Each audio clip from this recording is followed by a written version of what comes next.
Perseguição. A solidariedade humana é um patrimônio que certamente precisa ser considerado, precisa ser reenfatizado e algo do que nós não podemos abrir mão. É impressionante que as diversas peculiaridades, identidades, referências particularizantes que existem no nosso mundo fazem com que nós tenhamos certas fronteiras e distanciamentos de diversos tipos de comunidades que traduzem assim uma certa diversidade da realidade humana, desse universo antropológico que glorifica o Deus Criador, que é tão enfatizado por Paulo em Atos 17, por exemplo, e aponta para essa universalidade do agir de Deus na história humana. Mas, ao mesmo tempo, nos traz uma preocupação quando essas diferenças levantam uma postura de oposição, de rejeição e até mesmo de ódio e explícita perseguição. Nós temos uma história humana marcada por conflitos, por opressão, por escravidão. Em diversas épocas do transcurso das realizações humanas que realmente nos assustam. E quando nós observamos a própria história bíblica, vamos ver que a identidade do Israel bíblico se define a partir da libertação da escravidão no momento em que aquele povo sofria um tipo terrível de perseguição. A fé cristã nasce nesse ambiente, uma espécie de império totalitário que tentava reduzir a zero qualquer diferença ameaçadora ao controle do imperador. Nós vamos observar que, de maneira cruel e terrível, esse cristianismo primitivo era perseguido e perseguido de maneira atroz e sem qualquer misericórdia. O impressionante é que em pleno século XXI, em época de tantas realizações tecnológicas, progresso, de certa forma único na trajetória científica humana, nós temos as informações nítidas que nas últimas décadas, não só a perseguição, especialmente aos cristãos, é claro que não é unicamente aos cristãos, há minorias em vários lugares do mundo que sofrem restrições, abuso, crueldade e até mesmo assassinatos deliberados, mas o contexto da realidade da fé cristã hoje chama a nossa atenção. É impressionante que muitas autoridades do contexto mundial parecem insensíveis. Existe às vezes até mesmo uma omissão dos próprios cristãos em relação a essa situação. Nós sabemos que a realidade da perseguição é algo que as Escrituras já tinham nos falado sobre isso. E os cristãos, exatamente pela sua condição de expressarem amor ao próximo e não reagirem com violência a partir dos ensinos do próprio Jesus, muitas vezes são mais amplamente vitimizados. Não devemos temer a perseguição, não podemos ficar desanimados. A experiência mostra que o reino de Deus cresce com mais força, até mesmo no meio da própria perseguição, mas em nome dos direitos humanos, em nome da responsabilidade de fraternidade mútua, convivência entre todas as pessoas desse mundo, é necessário que autoridades, pessoas de bem e cristãos convictos digam juntamente comigo em coro bem alto: chega, basta de perseguição.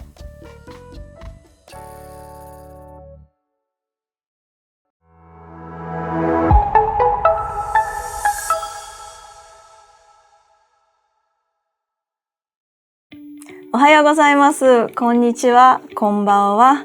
この度はイベニュー教会で皆さんと一緒にこうして集まることができて感謝しています。Bom dia, boa tarde, boa noite. Nós estamos muito agradecidos por estarmos aqui nesta celebração da IBNU. また、主イエス・キリストに全てを捧げることを本当に嬉しく思っています。E é com muita alegria porque nós estamos aqui para oferecer tudo ao Senhor Jesus Cristo. それでは私たちと一緒に心を一つにして、その心を神様に向けて礼拝し、賛美を持って整えていきましょう。 E agora nós queremos convidar todos vocês para sintonizar conosco e voltarmos nossos corações a Deus para adorarmos o Senhor. Venha celebrar com a gente!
Uma coisa muito importante na nossa vida, e isso inclusive é reconhecido por muitos estudiosos, é a nossa gratidão.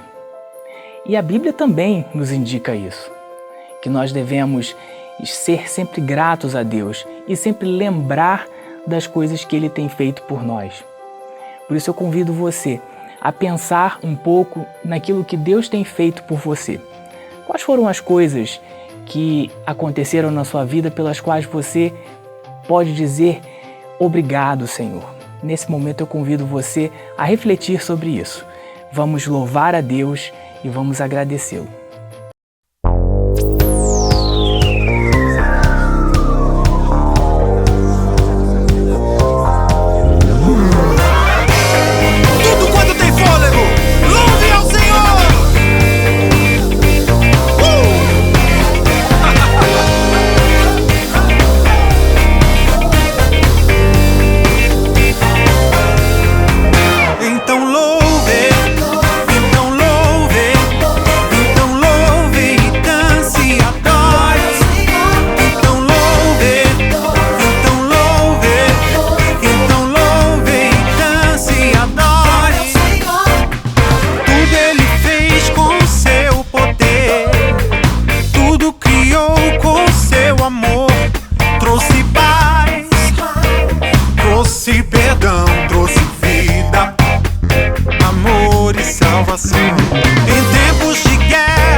Eu quero te convidar hoje para adorar o nosso Deus, porque Ele é maravilhoso e Ele nos convida a nos achegarmos a Ele com confiança, sabendo que Ele ouve a nossa oração. Então eu te convido a falar com Deus, com nosso Pai. Vamos orar? Querido Deus e Pai, nós te louvamos, Senhor, e te agradecemos por tudo que o Senhor é na nossa vida. Senhor, obrigada pelo privilégio de poder falar contigo como falamos ao nosso Pai.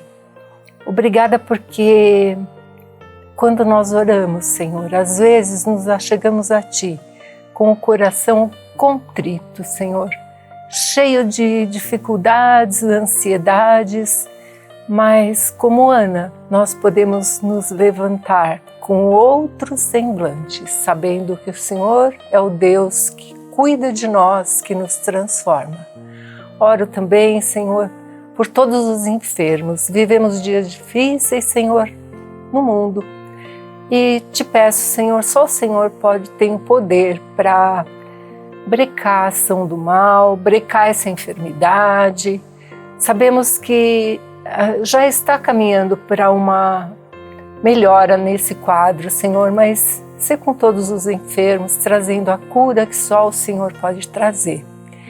Te agradecemos, Senhor, pela Tua graça, pelo Teu amor, pelas Tuas bênçãos, porque o Senhor é um Deus presente, porque temos a Ti a qualquer momento, Senhor. E temos o Teu Espírito Santo também a nos guiar, a nos dar sabedoria, Senhor. Temos a Tua palavra tão linda, Senhor, tão maravilhosa, que nos ensina a cada dia. A cada dia tem uma novidade. Muito obrigada, Senhor, pela IBNU, obrigada pela vida do pastor Saião, com tantos ministérios abençoadores, Senhor, que o Senhor continue abençoando o Teu filho, Senhor. Cuida das nossas famílias, livra-nos, Senhor, do mal. Se conosco, Senhor, nós te agradecemos em nome de Jesus. Amém.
Depois de adorarmos juntos, orarmos, vamos compartilhar então um pouquinho da palavra, e hoje vai ser um texto assim bem interessante. A gente vai falar de pode o pagão fazer parte da adoração? Em Mateus 2, aquele texto que a gente conhece muito bem dos magos, né? E aí o texto diz assim: depois que Jesus nasceu em Belém da Judéia, nos dias do rei Herodes, magos vindo do Oriente chegaram a Jerusalém e perguntaram: onde está o recém-nascido rei dos judeus? Vimos a sua estrela no Oriente e viemos adorá-lo. Quando o rei Herodes ouviu isso, ficou perturbado e com ele toda a Jerusalém. É interessante, a gente vai continuar o texto depois, mas é interessante a gente pensar aqui nesse texto que Mateus ele escreve e principalmente para os judeus. Então aqui ele mostra muito essa questão de que da onde vem Jesus, que ele é o Messias esperado, que há o cumprimento das profecias do Antigo Testamento, porque ele escreve muitos momentos assim: tudo isso aconteceu para que se cumprisse.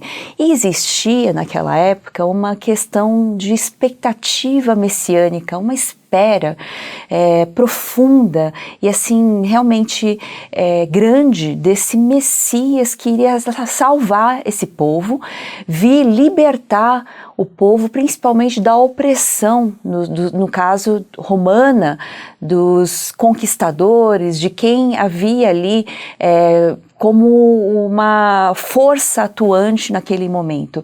Então esse Messias viria para destruir tudo, seria um general forte, poderoso, que destruiria a todos e colocaria justamente os judeus como co-participantes ou co-líderes nesse novo momento, nesse novo reinado.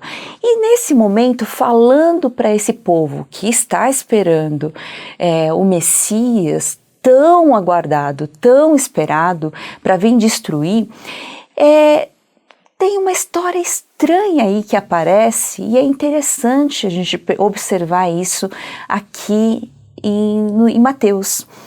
Depois que Jesus nasceu, então Jesus já nasceu ali em Belém da Judéia e ele faz questão de dizer que é nos tempos do rei Herodes. A gente tem que entender um pouquinho quem são esses participantes da história. E aqui eu vou começar um pouquinho falando desses magos do Oriente. Quem são esses magos do Oriente, né? E por que se fala nesses magos? Os magos, eles são assim uma tradução da palavra grega, né? Magoi, né? E essa palavra é usada tanto num sentido como astrólogos, no caso estudiosos, né, eruditos, mas também no sentido de que eles faziam magia, mágico, né? Alguns lugares são traduzidos dessa forma. Essa palavrinha também é usada ali quando se fala do mágico Elimas, né? O Bar Jesus em Atos 13, 6 a 8. Então, essa palavrinha parece num contexto, quando a gente conhece esse texto, a gente já ouve falar, a gente estuda, ou às vezes a gente simplesmente ouve as pessoas contarem desde pequeno os três magos. Acho bonitinha essa história, mas é muito estranho que eles apareçam aqui do nada, e principalmente quando a gente está falando de um livro tão judaico, tão assim escrito com foco no judeu e falando de cumprimento de profecia. De repente aparece assim, é algo que causa esse estranhamento, deveria causar, né, para quem entende essa questão. E aí diz que esses magos, eles estão em busca, eles estão procurando. Aqui não é nem tão importante quem são esses magos. Então, não se fala quantos são, não se fala quem são. Provavelmente eles devem vir ali da Pérsia, alguns falam que é da Babilônia, mas assim, o importante aqui é que eles são magos, são estudiosos, são astrólogos, eles buscavam esse conhecimento sobre a vida, sobre entendimento sobre o sentido, talvez, ou os acontecimentos do que aconteciam na vida real, mas você tentar explicar essas coisas através das estrelas ou do estudo aí do que tem no natural, vamos dizer assim, né? E aí o que eles vêm fazer?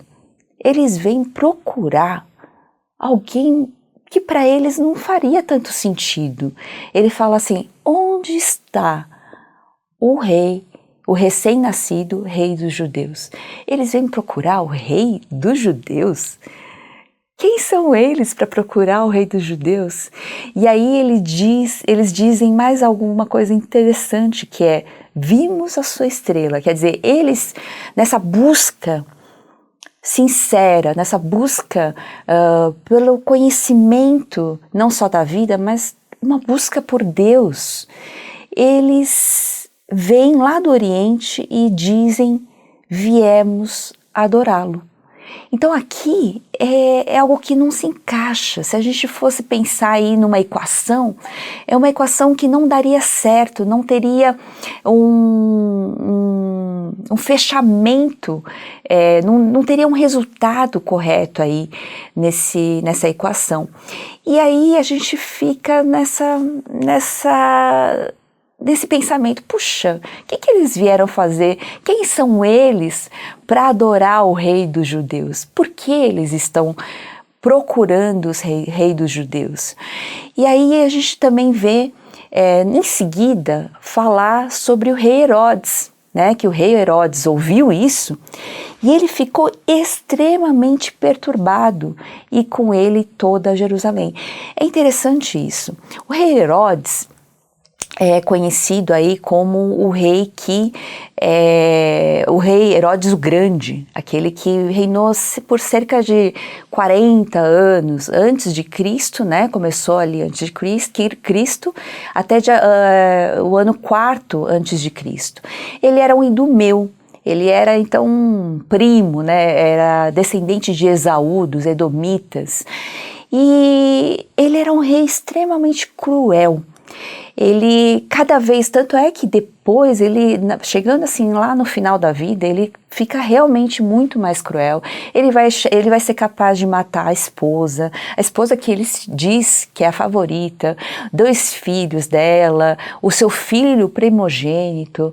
Ele era o Augusto, que era o imperador romano. Ele chegou a dizer algo muito interessante, assim, até dá arrepio, né, da gente pensar no que ele diz. Ele tinha confiado em Herodes, e ele chegou a dizer no final assim: olha, eu acho que é mais seguro ser um porco de Herodes do que um filho dele.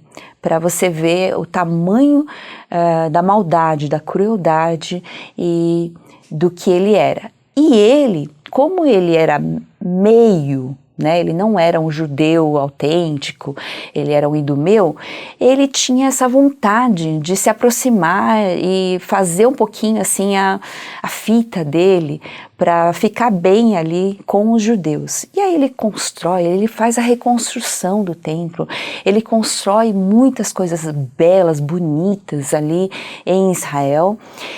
Mas é interessante aqui lembrar que ele lembra um que nós conhecemos da história, o Faraó.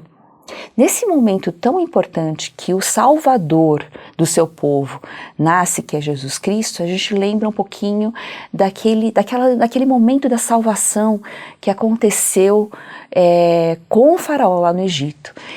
O Faraó, é o símbolo lá da incredulidade e da dureza de coração. Não fala ali que Deus endureceu o coração do Faraó, o Faraó endureceu o seu coração. Então, ele é um símbolo dessa incredulidade. E Herodes aqui lembra bastante o Faraó nesse sentido.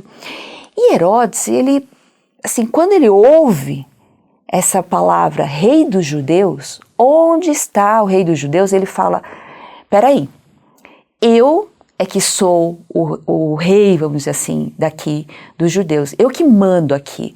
Eu que tenho poder, eu que tenho a hegemonia aqui. Quem é esse que estão falando e chamando de rei dos judeus? Então ele fica desesperado, ele começa, né, essa palavrinha, perturbado, ele fica completamente cego pelo poder, olhando como é que ele vai tirar o meu poder, o que vai acontecer. E aí ele, então, vai atrás de informações. Como ele vai atrás de informações? Vamos voltar para o texto?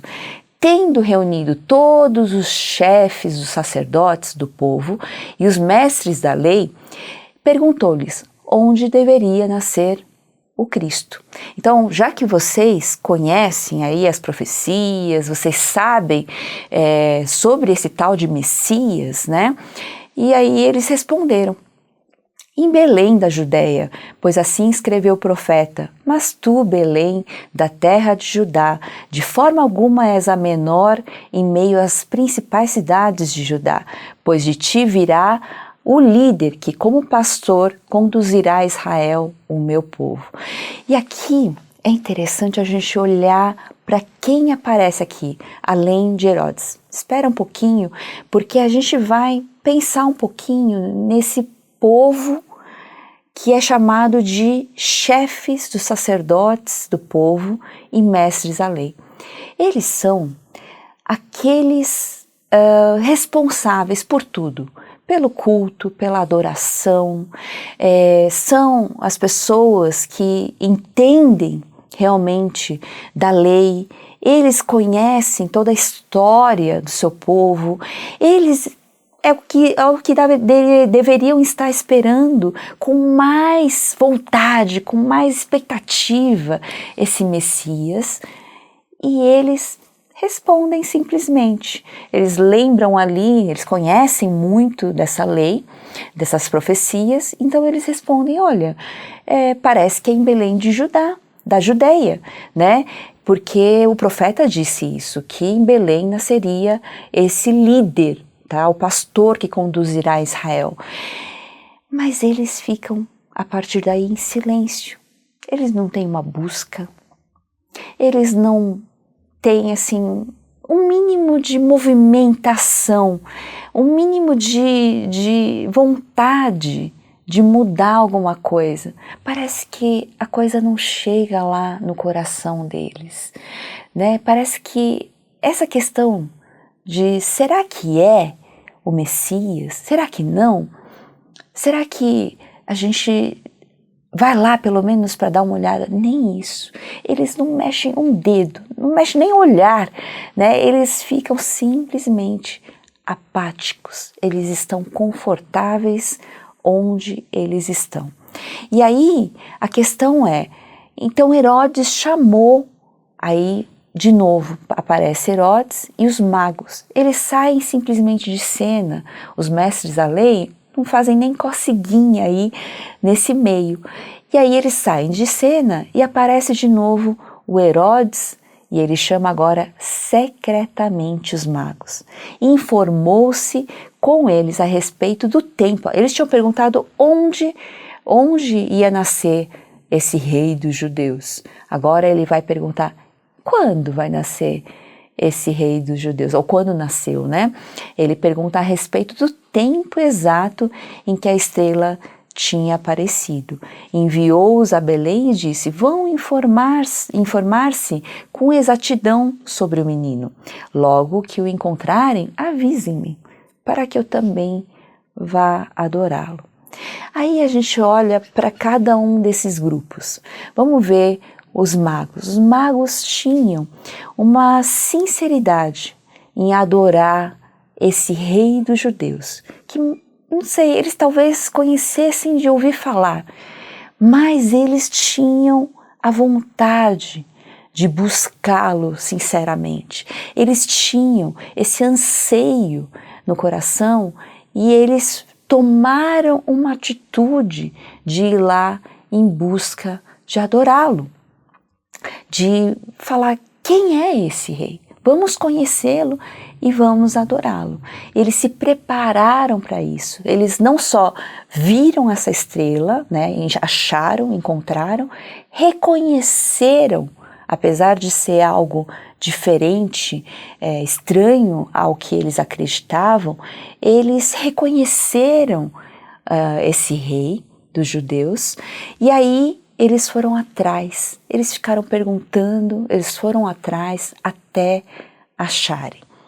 Depois de ouvirem o rei, eles seguiram seu caminho. Então a estrela que tinham visto no Oriente foi adiante deles, até que finalmente parou sobre o lugar onde estava o menino.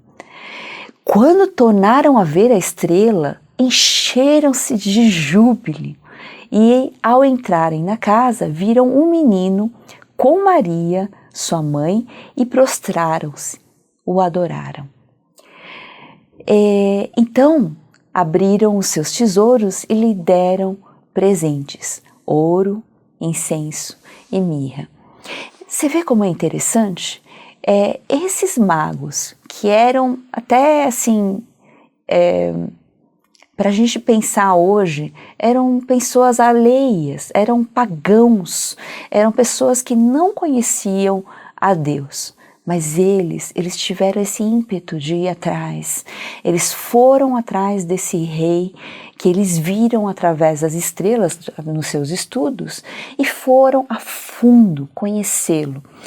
Mas o interessante é isso, é que quando eles viram, essa estrela era muito diferente. Essa estrela era algo que era muito além do que aquilo que eles tinham visto em algum momento. Essa estrela se movia de forma diferente. E essa estrela os guiou e parou exatamente no lugar onde Jesus havia nascido. E é interessante a gente ver assim, essa interferência de Deus, esse milagre de Deus, esse acontecimento tão interessante que Deus age, trazendo e guiando esses magos pagãos para vir adorar, para vir conhecê-lo de verdade. E o mais interessante para mim e diferente é que esses magos, quando eles veem a estrela parar e veem que esse lugar é onde estava o rei dos judeus, o menino Jesus, eles se alegram. Mas assim, eles se alegram de verdade, eles pulam de alegria, eles ficam cheios de júbilo. E quando entram na casa, então, eles não conseguem se segurar. Eles reconhecem imediatamente, né? Não só pela estrela, mas quando eles veem, eles o reconhecem, prostram-se e adoram o Rei Jesus. E aí é algo para a gente parar e pensar. Eles entregam, né, os presentes, vocês veem como eles vieram preparados. Eles trazem o ouro.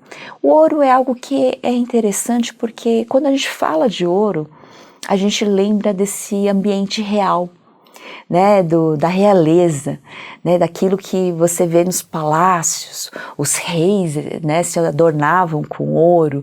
Então isso lembra muito a realeza. O incenso lembra o sacerdócio, né, o sacerdote, porque ali, um pouquinho antes do santo e do santo dos santos, ele tinha o quê? O altar de incenso. Então, esse incenso deveria sempre levar a Deus, né, os nossos pedidos, as nossas orações, e a mirra, que lembra justamente essa morte, é medicinal, é usado medicinalmente, e dizem que lembra o quê? A morte de Jesus Cristo, que vai acontecer lá em frente. Então, eles vêm preparados. Esses magos são muito interessantes e vale refletir no que eles fazem. E aí, lá na frente, diz que eles são advertidos em sonho para não voltarem a Herodes. Lembra o pedido de Herodes? Quando vocês acharem um menino, vocês voltem aqui e me avisem onde ele está, porque eu também quero adorá-lo. E retornam à sua terra por outro caminho. Aqui a gente tem que lembrar um pouquinho desse Herodes, né? O Herodes, ele é aquele rei cruel, e ele diz que ele vai adorar a Deus, ele diz que vai adorar esse Jesus. Mas o que ele está mais interessado? Ele tem intenções más por trás. Ele tem a intenção, na verdade, de conseguir guardar e permanecer no poder.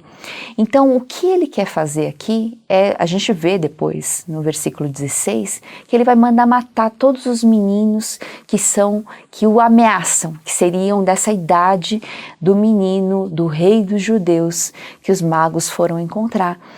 Então, a gente encontra pessoas de várias formas. Tem aqueles que buscam a Deus de modo sincero, como os magos. E não importa onde eles estão, não importa de onde eles vêm, importa que eles estão em busca e eles vão achar. Deus dá um jeito, Deus abre um caminho, mostra a estrela para que eles consigam achar esse Deus, esse Jesus, o Senhor e Salvador. Agora, o Herodes é aquele que sempre está com interesse próprio.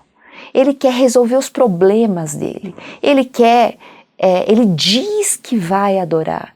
Ele sempre tem uma oratória muito convincente, mas na verdade o coração dele é duro. O coração dele não está voltado para esse Deus, não quer buscá-lo. Ao contrário, ele quer se afastar o quanto ele puder. Ele quer matar todos os deuses possíveis para que ele continue no poder. E os chefes, né, ali da sinagoga, daquele lugar tão importante que era o lugar da adoração, eram pessoas ligadas a esse culto, a adoração a Deus e estudo da palavra, da lei. Esses mestres da lei são aqueles que vão ficar em silêncio. Eles estão acomodados, simplesmente. Por quê? Porque é mais fácil. Porque ali eles garantem o que eles têm que fazer, eles têm a ideia já definida, eles não querem mudar nada.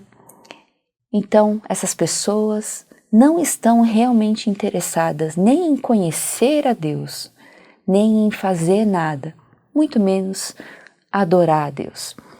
Então, são coisas para a gente trazer para a reflexão na nossa vida. Quem você tem sido? Como mago? Como Herodes? Ou como esses chefes, né, os mestres da lei?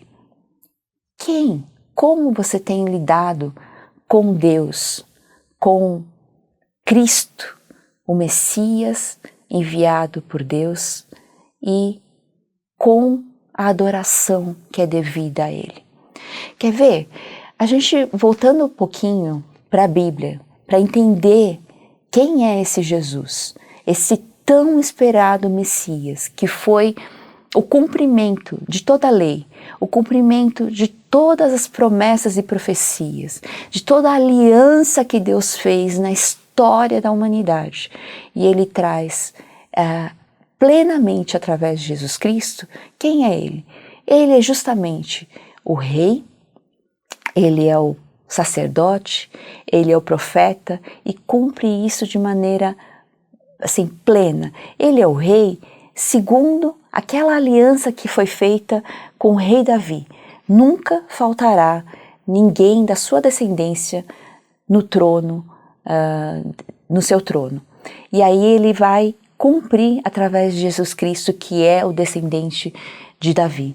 E o sacerdote? Ele é o sacerdote da ordem de Melquisedeque, aquele que não sabe se a origem, não sabe, né, da onde ele veio. A única coisa que se sabe dele é que ele é o sacerdote do rei, do Deus Altíssimo.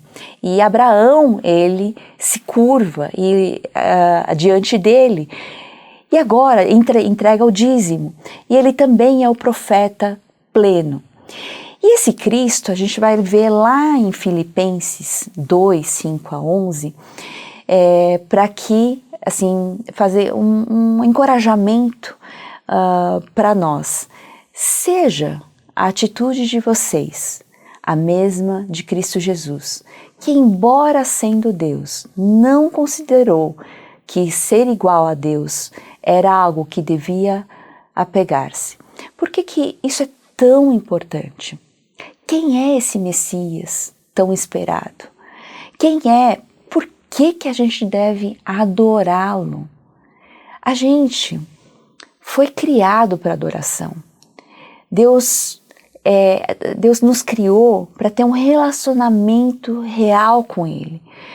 E quando a gente conhece esse Deus, quem é Deus de verdade, e quando a gente sabe quem somos nós, criados por Deus, a imagem e semelhança dele, se a gente entende quem a gente é, a nossa identidade, a gente nem tem como não adorá-lo. Mas aqui em Filipenses fala algo muito especial, que é esse Deus que veio não só ser o Deus, né? Porque a gente tem a ideia de Deus como aquele Deus distante, aquele Deus transcendente, aquele Deus que não pode fazer nada por mim e nem vem fazer nada por mim. Agora, isso se tinha em todo o Oriente Próximo. Isso se tem em vários outros ambientes. Esse Deus que é inalcançável. E aqui em Filipenses, em várias partes da Bíblia, vão falar que esse Deus, ele resolveu, ele decidiu viver entre nós.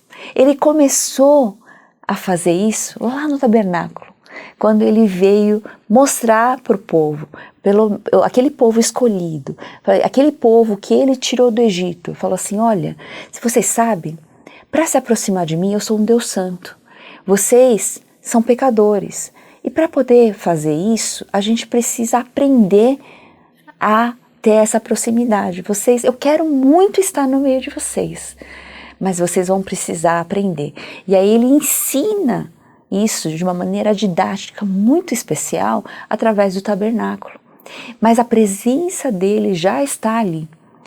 Agora, com Jesus Cristo, ele vem de vez, plenamente tabernacular no meio de nós.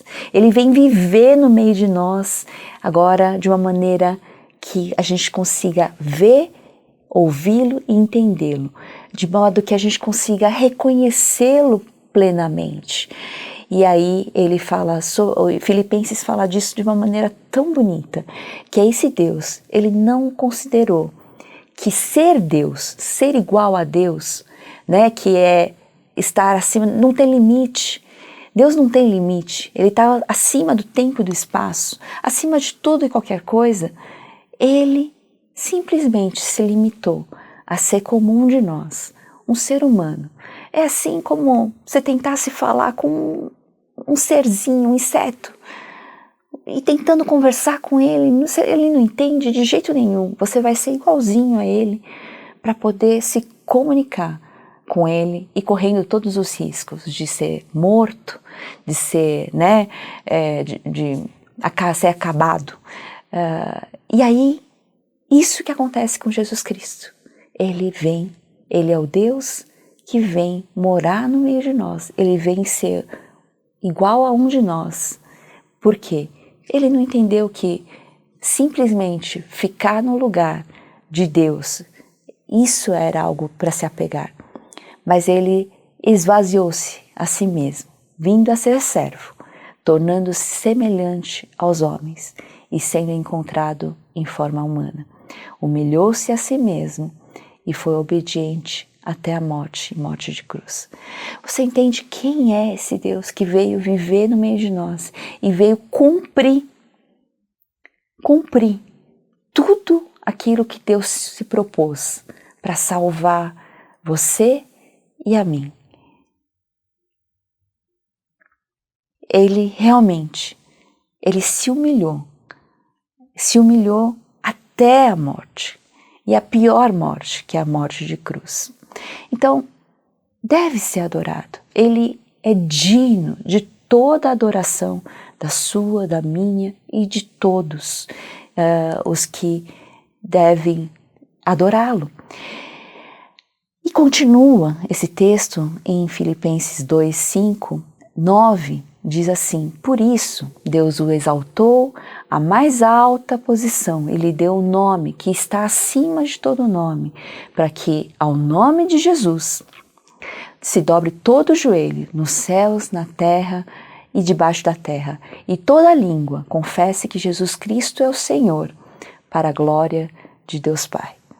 Então, Deus fez isso, e Jesus deve ser adorado porque quem o exalta não somos nós, não é a sua e a minha adoração que vão exaltá-lo, mas a adoração é simplesmente alguém que é digno dela, é digno de receber, e a gente deve reconhecer isso. Deus o colocou nesse lugar em que todos devem exaltá-lo.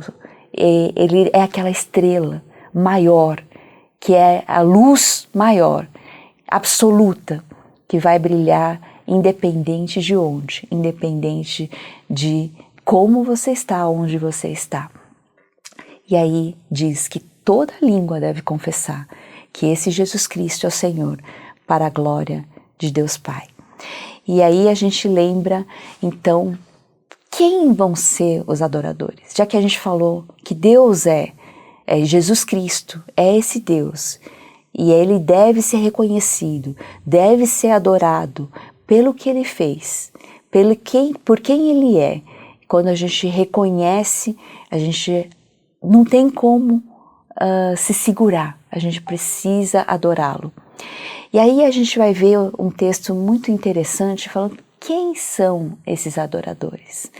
Quem devem ser esses adoradores? Lá em João 4, 21 a 26, fala com a mulher samaritana. Jesus está falando e ele fala assim: está próxima a hora em que vocês não vão adorar o Pai nesse monte, nem nesse monte, nem em Jerusalém. Vocês samaritanos adoram o que não conhecem, nós adoramos o que conhecemos, pois a salvação vem dos judeus. O importante aqui é a gente lembrar da onde vem a salvação. Quem traz a salvação é esse Cristo, e é esse Cristo que, independente de lugar, independente se é nesse monte, naquele monte, em Jerusalém, ele deve ser adorado. E como ele deve ser adorado? Ele diz: de fato já chegou a hora, está chegando a hora, de fato já chegou, em que os verdadeiros adoradores o adorarão o Pai em espírito e em verdade. São estes os adoradores que o Pai procura. Então, são os adoradores que realmente, com sinceridade, o buscam de verdade e o reconhecem e o adoram, porque essa verdade, Cristo, ele é o caminho, a verdade e a vida, e ele deve ser adorado. Então, quem reconhecer isso, quem tiver essa sinceridade e buscá-lo realmente, são aqueles que vão encontrá-lo, são aqueles que vão adorá-lo de verdade. Deus é espírito e é necessário que seus adoradores o adorem em espírito e em verdade. E aí é interessante que a mulher fala: eu sei que o Messias, chamado Cristo, está para vir. Quando ele vier, explicará tudo a nós. E Jesus declara: eu sou o Messias, eu que estou falando com você. E aí a gente precisa parar para pensar. Você tem sido o verdadeiro adorador? Quer dizer, você tem reconhecido esse Cristo na sua vida? Você tem reconhecido a ação e o agir dele na sua vida? Como você tem vivido isso? Como os magos, buscando, indo atrás, vivendo isso? Porque a adoração, a gente não vive simplesmente contemplando, olhando. Não, a gente toma ação, a gente vai atrás dele, a gente busca Como os magos, eles não fizeram nada, eles ficaram esperando, olhando a estrela, né, e ela aparecer, desaparecer, não. Eles simplesmente se prepararam com tudo que eles tinham de melhor. Eles foram atrás, buscaram informação e foram atrás para adorá-lo, encontrando e reconhecendo o Jesus, o Messias dos judeus, mesmo sem conhecê-lo. Então, da onde pode vir a adoração? Será que isso é dentro de ambientes religiosos? Não é verdade. Tem gente que está 10, 15, 20, 30 anos em ambientes religiosos e não conhecem, não reconhecem o Cristo, o Messias, e não adoram, não conseguem. Assim como os mestres da lei, aqueles que conheciam e se esperava tanto dele. Alguns estão tão cegos pelo poder, pela fama, por tantas coisas desse mundo, pelo dinheiro, pelas riquezas desse mundo, pelos acontecimentos desse mundo, que eles não conseguem reconhecer simplesmente o Jesus que está na frente deles. Eles preferem as outras coisas, eles preferem buscar as outras coisas.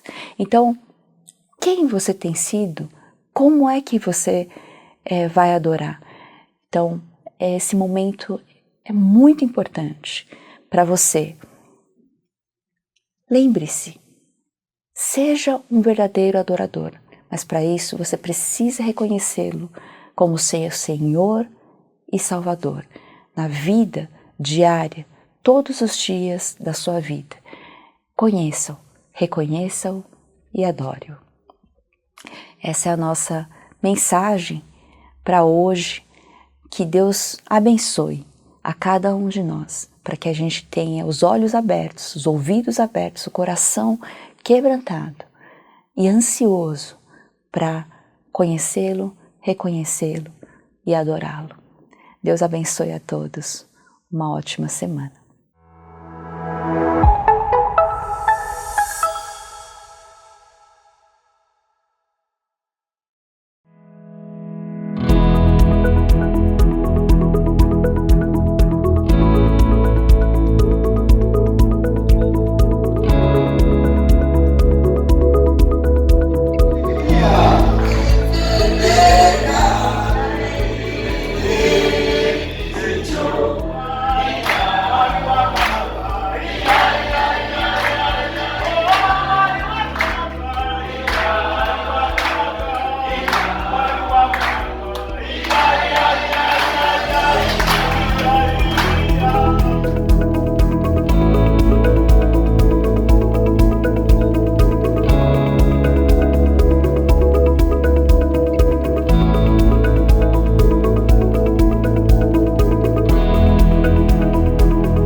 sou a Ivani, eu sou membro da igreja IBNU. Estamos aqui com o pessoal aqui que a gente ajuda, que graças a Deus a IBNU tem nos ajudado. São mais de 25 famílias, né? A IBNU nos ajuda com 10 cestas básicas, estão aqui algumas das famílias. E também ela segurando aqui a Bíblia, porque é um trabalho de evangelização que nós fazemos com eles também. Todos aqui já aceitaram Jesus como seu Senhor e Salvador, estão indo para a igreja. Graças a Deus, estão indo para a igreja e ele quer dar uma palavrinha com a igreja aqui, agradecendo. Muito obrigado, Pastor. Obrigada, Pastor Luiz, pelas doações que traz para a gente. Que Deus abençoe e o que vem aqui é bem-vindo. Quer falar também? Deus abençoe, muito obrigada, Deus lhe dê muitos anos de vida e saúde.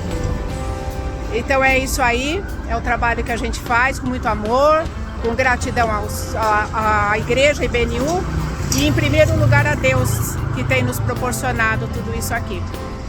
Obrigada. Estamos aqui com outro grupo, pastor, com outro grupo que também está recebendo Bíblias, cestas básicas, alimentos, cestas básicas. Ele está aqui querendo agradecer. Ó.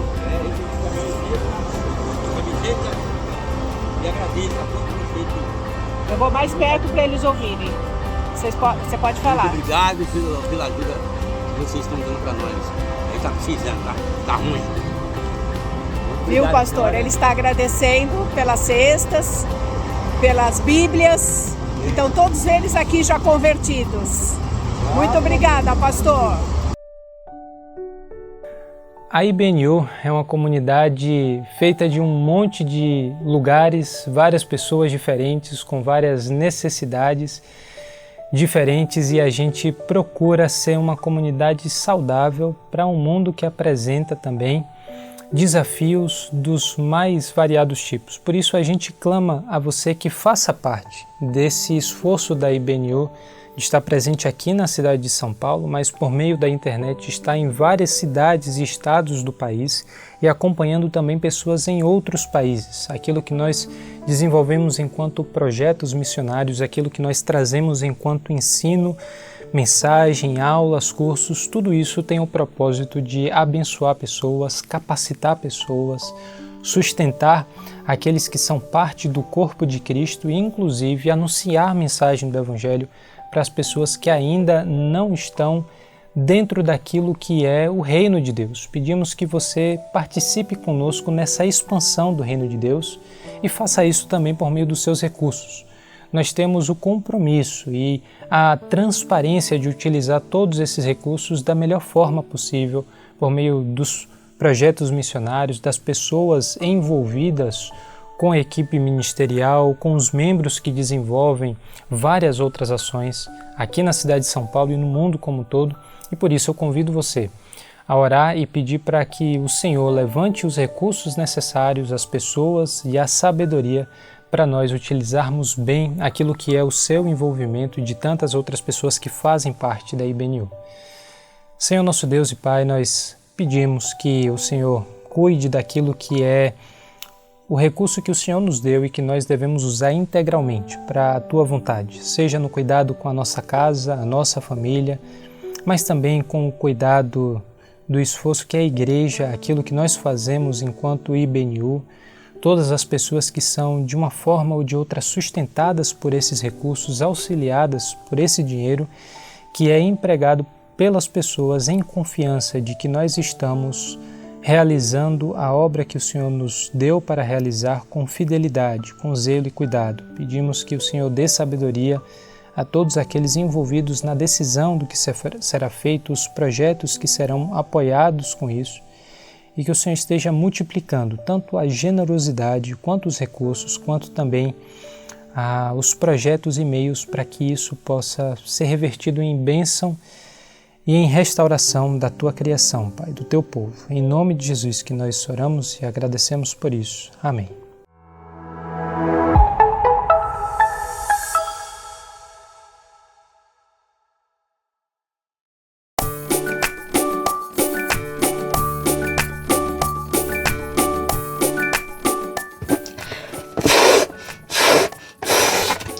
Oi, turminha, tudo bem? Eu tô aqui organizando uma festa. Quem aqui gosta de festa, hein? Ah, eu adoro festa!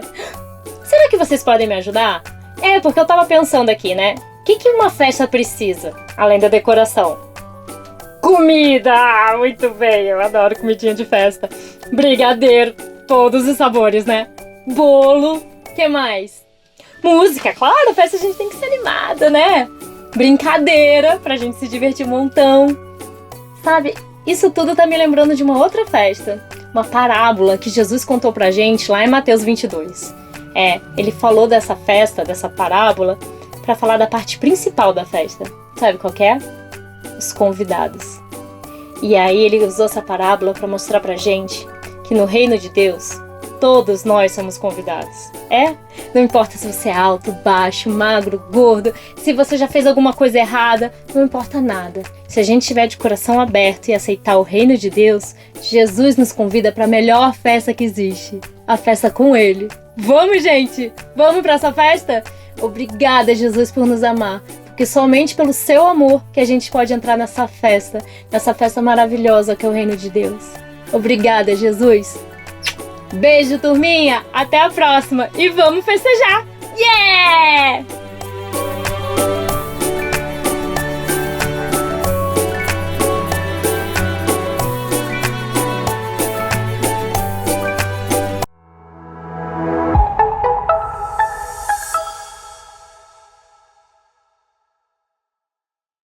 Todos os dias, no Instagram dos adolescentes da IBNU, nós estamos colocando alguns vídeos com devocionais diários realmente para o seu adolescente. E é legal que são os próprios adolescentes que estão fazendo.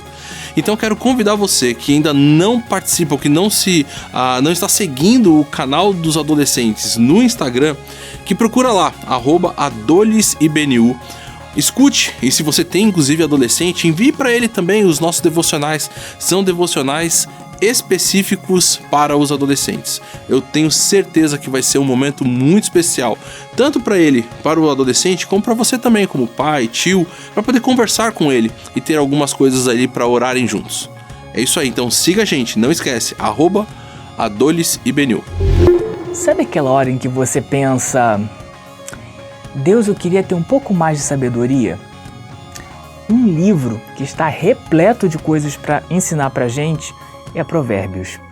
Sabe aquela dúvida que você talvez tenha sobre a carta aos Hebreus?